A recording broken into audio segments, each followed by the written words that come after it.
What's up? What's up? This is your boy Moose Hef tapping in once again with a couple gems to help you win in this life as men. Welcome to the channel, Moose on the Move, Life Eats and Man Talk.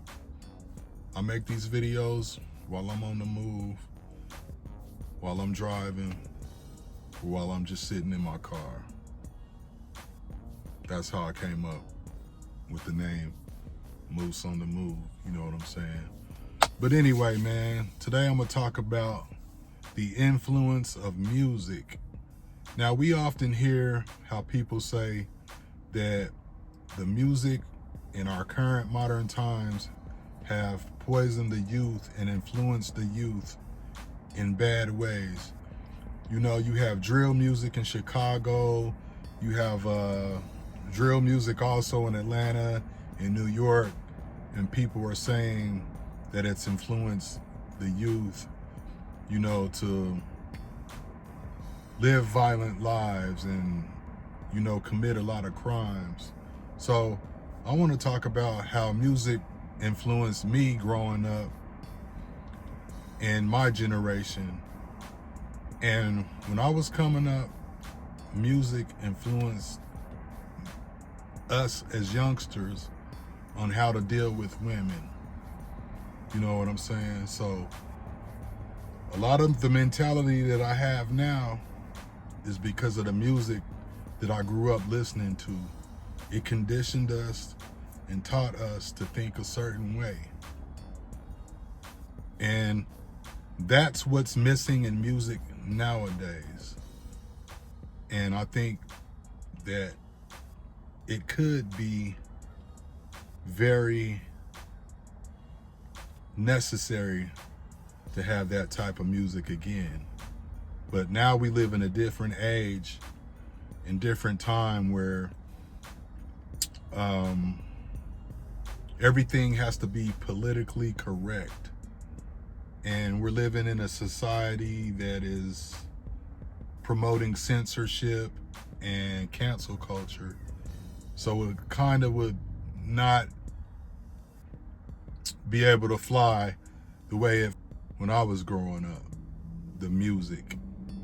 So I hope you guys stick around and watch this full video. It might take me a while to break down the difference that music made in my life.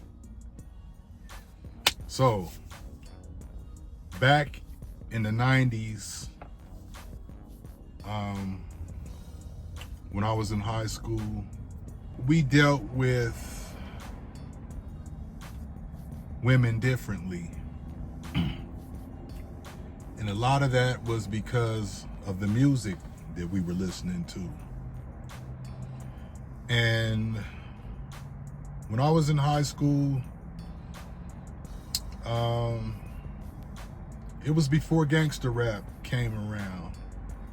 So at that time, the only music we really had to listen to was music from the East Coast.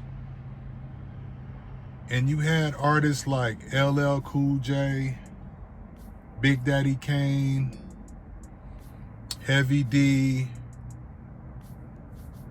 and some other artists as well. These guys made music for the ladies. You had LL Cool J, he had songs like I Need Love. Big Daddy Kane had a lot of songs for the ladies. You know, he was a player, a ladies' man. Heavy D had a lot of love songs. There was a lot of R&B back then, Jodeci, that we grew up listening to. So we were kind of conditioned to be simps. I don't know any other way to say it. We were kind of conditioned to be simps by listening to that type of music, you know, the R&B music back then. And then, you know, the I Need Loves by LL, and, you know, Slick Rick had a song called Teenage Love, you know. So we grew up listening to that stuff, and we were like looking for love. Like, you know, we were just some youngsters, kids growing up. You know, we wanted girlfriends, and we wanted to be in love, and we believed in the fairy tale of love, and we thought that women were sugar and spice and everything nice. So we kind of fell for it. But all of that changed when gangster rap came along. NWA, Ice Cube, Compton's Most Wanted. You had a lot of Bay Area rappers that we listened to. It was different. You know, 2 Live Crew came along with songs like Pop That Coochie, but it really, when Snoop Dogg came out, that's when things changed. So let me rewind. So when the gangster rap hit, it was a gang culture. And in my neighborhood, in my city where I grew up, in Denver, Colorado, in Montbello, we were influenced by gangs. And, you know, the gangs from California came to Colorado and influenced gang culture, plus the music. So once the gangster rap came and the gang culture evolved, and, you know, we were, you know, selling drugs and stuff like that, people wanted to be tough. You know, we took on that gangster persona, you know.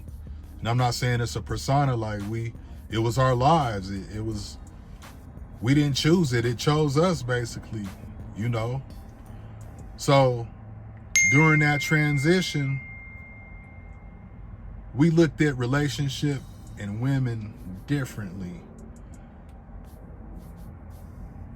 I would say probably the first artist was Too Short. Too Short had songs like Freaky Tales. Too Short was, he had this pimp image, you know. So then, you know, we started looking at women differently. We thought we were too cool for love. We thought we were too cool to be in relationships. When we were gang banging and listening to gangster rap and influenced by gangster rap, some of us, we did have girlfriends, but we didn't want to be caught with our girlfriends. You know, we didn't want to be seen holding hands with our girls. That made that was corny back then. And now I look back on it and I'm like, that was kind of immature. But now, coming back full circle, that's why I have the mentality that I have today. And that mentality is missing today. And that's why you have men becoming the new women. You have men acting like women because they don't have that mentality. Back then, men were in charge. Men were running the game. Men were the dope boys. Men had the money. And we had the ball in our court. But now it's flipped. Women are like men nowadays. But anyway, going back to that, a lot of people, like I had a girlfriend in high school, but it was different back then. Like, I had a girlfriend, but, you know, I didn't have to take her on dates and shit like that. Like, I never even went on a movie date with any girlfriend that I had when I was growing up. We always chilled at her house or my house and, you know, went to the mall and stuff like that. You know, like, it was different. You know, you didn't have to take women on dates. But anyway, that being said, like, you know, a lot of us had girlfriends and stuff, but we were tough guys with our girls. Like, we never got caught holding hands with them and stuff like that. So the music that we were listening to, you know, like NWA, man, Eazy-E, when they came out, you know, they had songs like Let a Hoe Be a Hoe, and what did Eazy-E, Just Don't Bite It, man. They were talking bad about women, like, and they had us like, man, we can't be out here, you know, simping for these girls. We can't be out here getting caught with these girls being lovey-dovey and stuff like that. You know, we look down on that. And then you had guys like E40. When E40 came out, he had the song called Captain Save a Hoe. Should I save her? She wanna be saved. You know, talking about saving a woman. You know, like, back then the women were like, the girls were like, they would be getting, you know, having sex with multiple guys and neighborhood skeezers is what we would say. So you wouldn't dare want to make that girl your girlfriend because everybody in the neighborhood done slept with that chick. So you better not get caught with her, you know, like taking her to the movies or caking up with her, kissing her. Nah, man. She's community property. So that's what Captain Save a Hoe was about, is about a guy falling in love with the girl that been passed around the neighborhood. So we had songs like that. And that was like, you know what I'm saying? That's the worst thing that you could be called, was a captain save a hoe. It got to the point where, like, if you was at the mall with a girl, spending money on her, buying her stuff, you was considered a captain, short for Captain Save a Hoe. So we would call dudes captains, like, oh man, you a captain. We'll see a guy with a girl on the bus stop or in the mall holding hands. Oh man, he a captain, which was a simp. And nowadays, in modern terms, we would call him a simp. But a simp was a captain back then. You know what I'm saying? And then when Snoop Dogg came out, man, you know, he had Snoop used to say, we don't love them hoes. We don't love these hoes. When Snoop was coming out saying that, man, it was just a different mentality. Like, you better not be nice to a chick or simping up to a chick. Like, they had a song, I forgot who the artist was, but there was a song called Don't Put a Hoe Before the Homie, meaning don't put a girl before the homie. Like, when I was growing up in high school, like, even if you had a girlfriend, man, it seems weird now, but like, if you put a girl before your homeboys, you know what I'm saying? You got made fun of. You know, we would look down on you. We'll make fun of you. Like, oh man, he's putting a hoe before the homie. He putting a girl before the homeboys. You know what I'm saying? Sort of like that saying that they came up with, bros before hoes, no hoes before bros. Sort of like that, no hoes before bros. Like, you had to hang out with your homeboys. You had to put your homeboys over your girl or a girl, which now is crazy, insane, but it's just, that's how it was when I was growing up, man. And then we had all these Bay artists, you know, Master P and all them, man. Everybody was making songs about just being players, basically. So you couldn't get caught simping with a chick. And that's why I have the mentality that I have now, is because I grew up listening to that music. And then when you start dealing with women and seeing some of the things that these rappers were talking about actually happen, and seeing how women act and how women are cheaters and how you can't trust a woman, you know what I'm saying? Like, it just became a lifestyle. Just like I got a tattoo on my forearm right here. You can't see it, but I got a tattoo on my forearm that says "Trust No Bitch." And DJ Quick and Penthouse Players Click had a song back in 1994 or something called "Trust No Bitch." And we lived and died by that. You better not trust no bitch. You better not trust a chick. You know what I'm saying? Like, that's how serious we took it back then. And then nowadays, the music ain't like that. Now, you gotta think, there was a whole generation of men influenced by that music.